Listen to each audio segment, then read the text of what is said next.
Hello friends, ఈరోజు మన recipe ఒక్కసారి తింటే మళ్ళీ తినాలనిపించే మటన్ కర్రీ. చాలా సింపుల్ స్టెప్స్తో ఎంతో రుచిగా ఉంటుంది. So let's start. ముందుగా బౌల్లో 1/2 కేజీ మటన్ ముక్కలు వేసి 1/2 టీ స్పూన్ పసుపు, 3 టీ స్పూన్ల కారం, 2 టీ స్పూన్ల ధనియాల పొడి, తగినంత ఉప్పు, 1/2 కప్పు పెరుగు అంటే సుమారుగా 60 ml పెరుగు వేసి మటన్ను బాగా కలుపుకోవాలి. కలుపుకొని అరగంట పాటు మూత పెట్టి పక్కనుంచుకోవాలి. ఇప్పుడు మిక్సీ జార్లో 50 గ్రాముల పచ్చి కొబ్బరి ముక్కలు, 15 జీడిపప్పు వేసి కొద్దిగా నీళ్లు పోసి మెత్తగా మిక్సీ పట్టుకొని పక్కనుంచుకోవాలి. ఇప్పుడు కుక్కర్లో 50 గ్రాముల నూనె పోసి హీట్ చేసుకొని ఓ చిన్న ముక్క పట్ట, 4 యాలకులు, 3 మీడియం సైజ్ ఎర్రగడ్డ ముక్కలు వేసి ఎర్రగడ్డను లైట్ గోల్డెన్ బ్రౌన్ కలర్ వచ్చేంత వరకు వేపుకొని,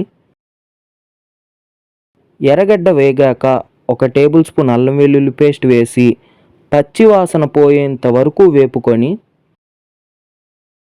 అందులోనే ముందుగా కలిపి పెట్టుకున్న మటన్ ముక్కలు, 2 మీడియం సైజ్ టమాటాల ముక్కలు వేసి బాగా కలిపి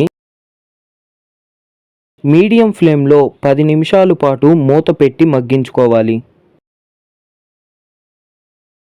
10 నిమిషాల తర్వాత మూత తీసి ముందుగా మిక్సీ పట్టుకున్న కొబ్బరి జీడిపప్పు పేస్ట్ వేసి బాగా కలిపి 5 నిమిషాల పాటు వేపుకొని, 5 నిమిషాల తర్వాత 1 గ్లాస్ నీళ్లు పోసి కొద్దిగా కొత్తిమీర తరుగు వేసి బాగా కలిపి హై ఫ్లేమ్లో 4 విజిల్స్ వచ్చేంత వరకు మూత పెట్టి ఉడికించుకోవాలి. 4 విజిల్స్ వచ్చి కుక్కర్లోని గాలి మొత్తం పోయాక మూత తీస్తే టేస్టీ మటన్ కర్రీ రెడీ. వేడి అన్నంలో ఈ కూర వేసుకొని తింటే మీకు కూడా నచ్చుతుంది. ఈ రెసిపీ నచ్చితే లైక్ చేసి షేర్ చేసి ఛానల్ను సబ్స్క్రైబ్ చేయడం మర్చిపోకండి.